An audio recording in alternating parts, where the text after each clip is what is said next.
Salut à tous, c'est Benjamin Serbet. Aujourd'hui, on parle du film Dalton Trumbo réalisé par Jay Roach. Le film est sorti en novembre 2015 aux États-Unis et il sort seulement maintenant chez nous, sous le titre Dalton Trumbo au lieu de juste Trumbo. Je connaissais pas du tout son nom avant le film, alors si le film s'appelle Dalton Trumbo ou juste Trumbo, pour moi ça faisait pas grande différence, alors je sais pas trop pourquoi ils ont changé, mais c'est pas grave, on va passer à l'histoire. L'histoire du film, mais aussi l'histoire du cinéma, parce que ce film va justement parler de scénaristes, et d'un scénariste en particulier, Dalton Trumbo, qui ont marqué l'histoire du cinéma, et notamment du cinéma hollywoodien. En Amérique, à la fin de la Seconde Guerre mondiale et au début de la guerre froide, il y a eu beaucoup de choses qui se sont mises en place pour empêcher les communistes de travailler. Parce qu'on pensait qu'ils allaient faire des films avec des idées qui étaient contre les idéaux américains et qui allaient fortement nuire à la nation et qui allaient même conduire à leur échec par rapport aux Russes. Et dès la fin des années 40, Dalton Trumbo travaillait en tant que scénariste et il a été ensuite empêché de travailler puisque le Congrès l'en a empêché à cause de ses idées communistes et de ses idéaux politiques, même si ça n'avait pas de rapport avec les histoires qu'il écrivait. Il va décider de continuer à écrire des scénarios mais pas pour Hollywood et de les diffuser et d'en faire des films et de prouver qu'ils peuvent diffuser leurs histoires malgré les interdictions.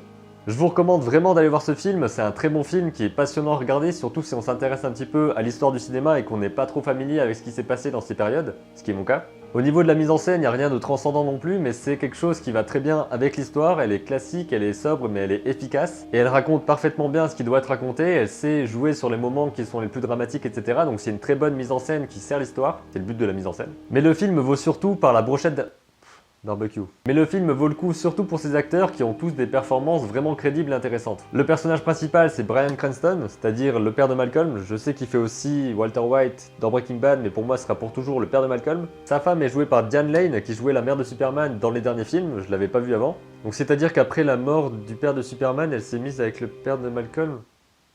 Et il y a plein d'autres bons acteurs dans ce film, notamment Louis C.K. qui est un humoriste dont je vous parlerai dans la vidéo de mardi prochain, que j'ai tourné avant de savoir que le film existait. Donc je l'ai tourné, j'ai parlé de lui, après j'ai vu qu'il était dedans. Là je vous en parle et je vous parle d'une vidéo qui est déjà faite mais que vous n'avez pas encore vue. Il y a aussi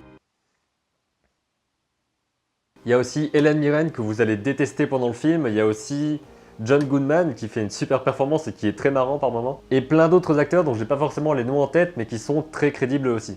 J'ai toujours été assez fasciné par les histoires qui traitent de la création, comme par exemple des histoires qui traitent du scénario, comme dans Le Créateur avec Albert Dupontel, ou alors Adaptation, qui est un film écrit par Charlie Kaufman. Ces films-là qui traitent de la création, de la créativité, de comment réaliser un film, de comment écrire une histoire, et aussi du syndrome de la page blanche, du fait de ne pas savoir quoi faire. Tous ces concepts-là vont beaucoup m'intéresser dans les histoires, que ce soit en film ou en livre. Donc au passage, si vous avez des références qui traitent de ça, n'hésitez pas à me le dire dans les commentaires. L'un des objectifs principaux de ce film, c'est de faire connaître les actions de Dalton Trumbo et de ce groupe de scénaristes qui ont beaucoup fait évoluer les mentalités et surtout ce qui était au niveau de la loi, quoi. Il y avait des lois qui étaient contre les communistes, donc ils ont réussi à endiguer ça dans les années de la guerre froide, fin des années 40, début des années 90, cours d'histoire.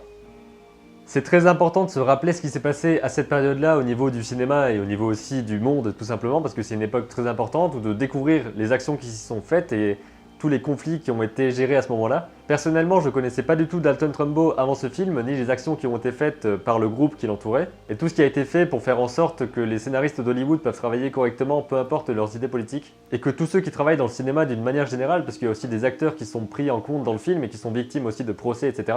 Après, il y a forcément des choses qui ont été dramatisées, parce que comme pour Jobs, le film de Danny Boyle que j'avais traité au moment de sa sortie, on parle ici d'un film qui est adapté d'un livre, qui est adapté de la vie d'une personne. Donc il y a forcément des événements qui sont rajoutés, qui sont enlevés, qui sont adaptés différemment. Pour ce film-là, je ne sais pas ce qui s'est réellement passé et ce qui est inventé pour le film, mais c'est pas très important parce que quand on regarde un film, l'important c'est que les événements du film soient cohérents et fassent un bon film, ce qui est le cas ici. Mais étant donné qu'on parle ici de quelque chose d'historique, ce serait intéressant de me pencher sur la question, de savoir comment ça s'est passé réellement, de voir aussi les différences dans l'adaptation et dans la réalité, juste pour la culture personnelle et pour savoir comment réellement ces événements sont passés et comment tout ça s'est goupillé finalement. Ce film est aussi une véritable déclaration d'amour au cinéma parce qu'on voit le dévouement de Dalton Trumbo pour ses histoires et pour ce qu'il a envie d'écrire et de diffuser.